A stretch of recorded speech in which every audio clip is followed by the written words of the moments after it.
Iran Israel சூடு தணிந்து விட்டதா என்று பார்த்தோம்னு சொன்னால் அப்படி தணிந்த ஒரு நிலை இல்லை என்பதை இன்றைக்கு சர்வதேச ஊடகங்கள் சொல்லிக் கொண்டிருக்கின்றன. மீண்டும் ஒரு யுத்தத்தை நோக்கி ஈரானும் இஸ்ரேலும் நகர்ந்து கொண்டிருக்கின்றன என்பதுதான் அந்த ஆர்டிக்கலுடைய அந்த கட்டுரையினுடைய சாராம்சமாக இருக்கிறது.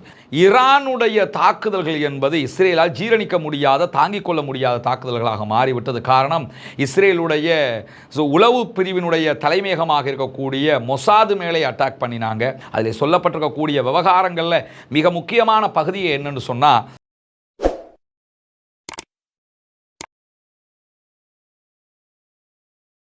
அன்பிற்கினிய சகோதர சகோதரிகளே, நம் அனைவர் மீதும் ஏக இறைவனுடைய அமைதியும் கருணையும் உண்டாகட்டுமாக என்கிற பிரார்த்தனைகளோடு, மத்திய கிழக்கு ஒரு சூடான பரபரப்பான நிலையோடு கடந்த 2 ஆண்டுகளாக காணப்படுகிறது என்பது நமக்கு கண்ணுக்கு முன்பதாக தெரியக்கூடிய ஒரு விவகாரம். குறிப்பாக மத்திய கிழக்கினுடைய கத்தர் வரைக்கும் இஸ்ரேலுடைய தாக்குதல்கள் தற்போது நடத்தப்பட்டிருக்கக்கூடிய சூழல்ல ஈரானுக்கும் இஸ்ரேலுக்கும் இடையில ஒரு 12 நாள் வார் நடைபெற்றது நமக்கெல்லாம் தெரியும்.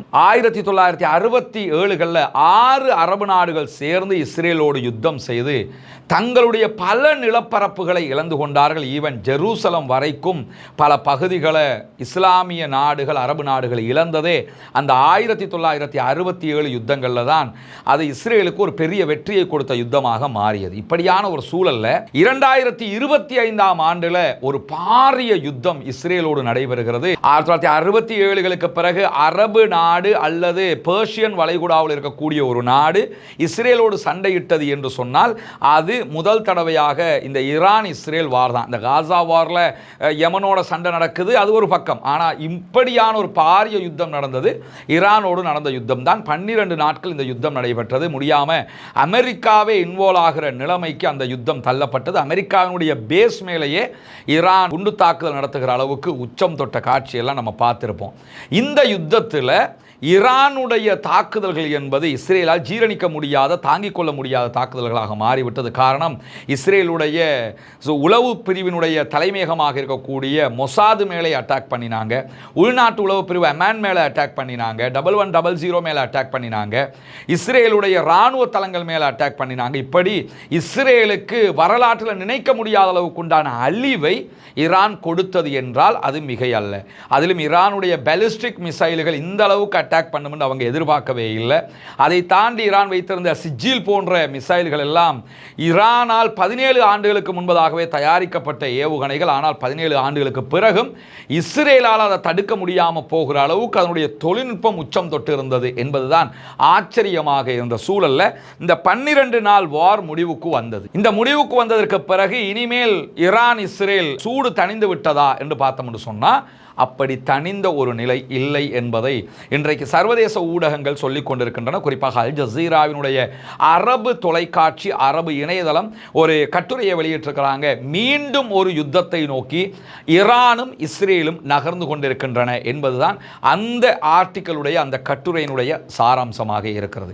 அதில் சொல்லப்பட்டிருக்கக்கூடிய விவகாரங்களில் மிக முக்கியமான பகுதியை என்னன்னு சொன்னால், ஈரானை எப்படியாவது அரசியல் ரீதியாகவே வீழ்த்திவிட வேண்டும் என்று சொல்லி ரொம்ப பாடாப்பட்டு கொண்டிருக்கிறது இஸ்ரேல் என்கிறது அல் ஜசீராவினுடைய அரபு கட்டுரை. எதற்காக அந்த காரணத்தை அவங்க முன்வைக்கிறாங்கன்னு சொன்னா, ஈரானுக்குள்ள நடைபெற்ற இந்த வார்ல நீங்க எடுத்துக்கிட்டீங்கன்னா நிறைய உளவு பிரிவை சேர்ந்தவர்களை இஸ்ரேல் இறக்கியிருந்தாங்க. மொசாதுடைய உளவாளிகளை இறக்கியிருந்தாங்க.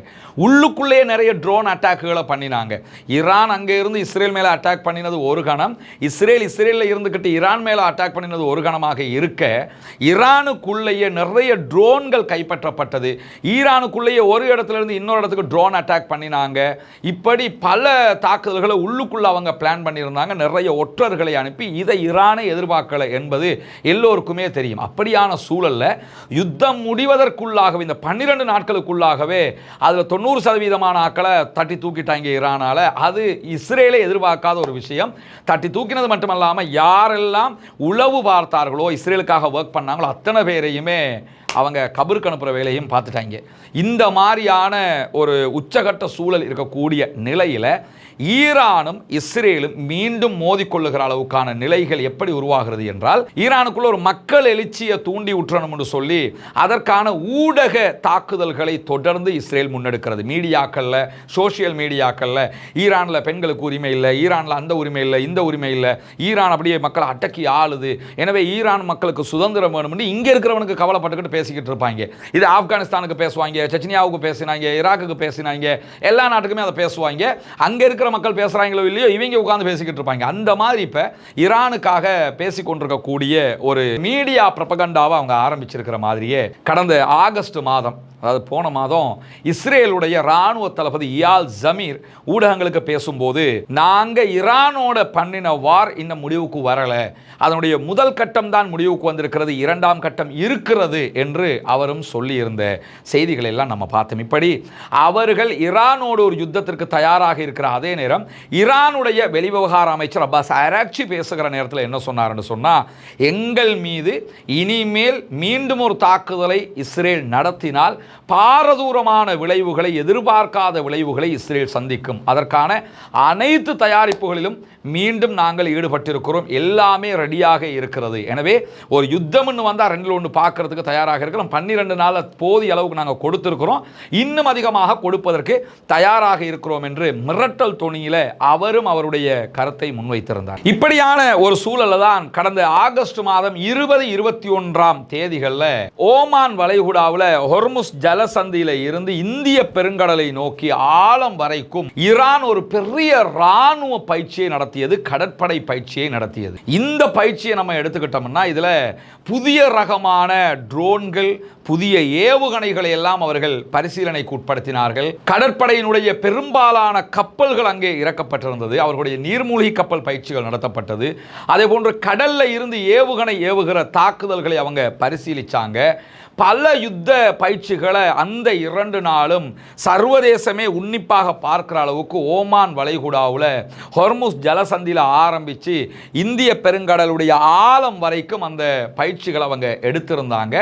அது பெரியோரு மீடியா பரபரப்பையும் சர்வதேச மட்டத்திலே உருவாக்கி இருந்தது. இதை தாண்டி இந்த 12 நாள் ஈரான் இஸ்ரேல் வார் நடந்து முடிந்ததற்கு பிறகு இதுவரைக்கும் ஈரான் புதிய வகையாக 9 ஏவுகணைகளை பரிசீலனை செய்திருக்கிறது. அடிக்கடி கடந்த வியாழக்கிழமையும் என்ன பண்ணாங்கன்னா ஒரு ஏவுகணை அவங்க பரிசீலனை பண்ணியிருக்கிறாங்க, ட்ரையல் பார்த்துருக்கிறாங்க. இப்படி இதுவரைக்கும் இந்த யுத்தம் முடிந்து 12 நாள் வாருக்கு பிறகு 9 ஏவுகணைகளை அவங்க பரிசீலனை செஞ்சு பார்த்துருக்கிறாங்க என்பதே சர்வதேச ரீதியாக அமெரிக்கா அதே போன்று இஸ்ரேலுடைய நேச நாடுகளுக்கெல்லாம் தலையிடிய கொடுக்கக்கூடிய ஒரு விவகாரம். எனவே ஈரான் தொடர்ந்தும் அவர்களுடைய பாலிஸ்டிக், சூப்பர்சோனிக், ஹைப்பர்சோனிக் மிசைல்கள் மீண்டும் மீண்டும் உருவாக்கி கொண்டே இருக்கிறார்கள். அதற்கான பயிற்சிகளிலும் ஈடுபட்டு கொண்டிருக்கிறார்கள். அவர்கள் தயாரிக்கிற ஆயுதங்கள் தற்போது உக்ரைன் ரஷ்யா வார்ல ரஷ்யா சார்பாக பயன்படுத்தப்பட்டு கொண்டும் இருக்கிறது. எனவே ஈரான் மிக தெளிவாக ஒரு யுத்தத்திற்கு தயாராகி கொண்டே இருக்கிறது என்பதை அடித்து சொல்லுகிறது அல் ஜசீரா.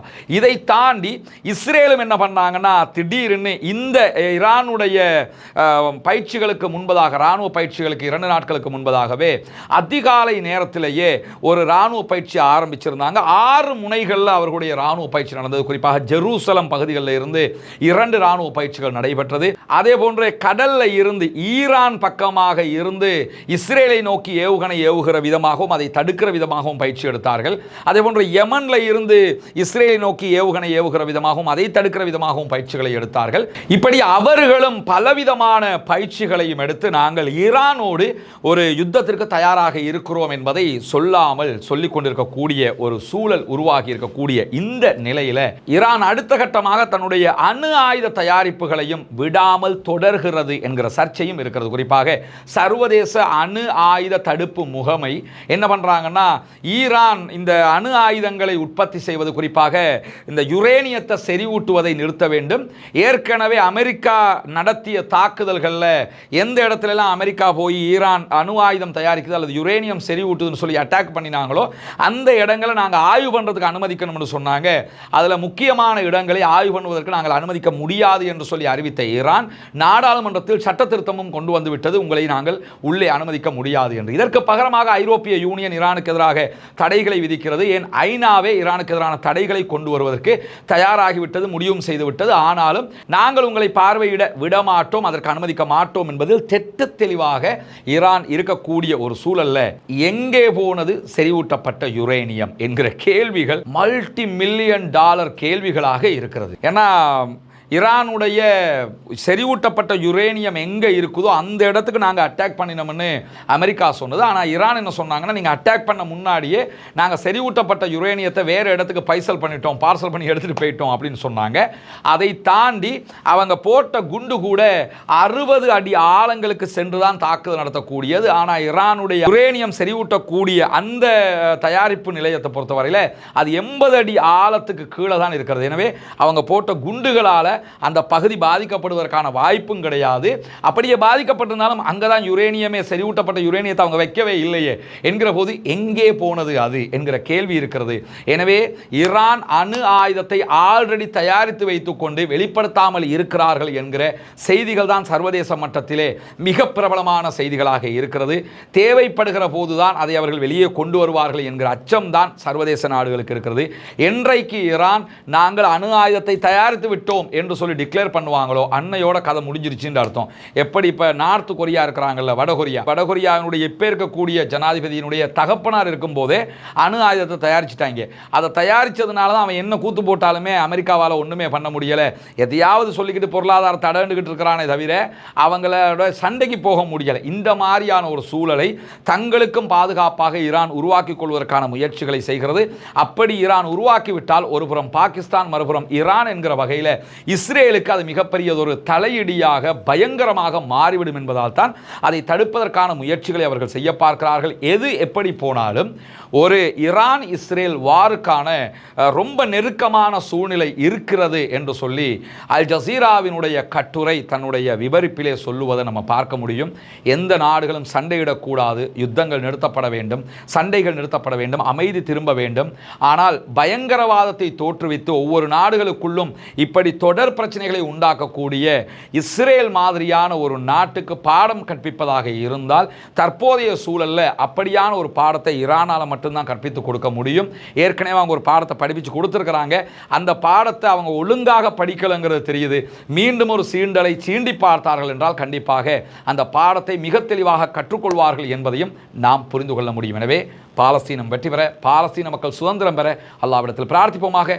ஜனநாயக ரீதியாக அந்த மக்களுக்காகவும் குரல் எழுப்புவோமாக. வாஹ்ரதவானா அல்ஹம்துலில்லாஹி ரப்பில் ஆலமீன்.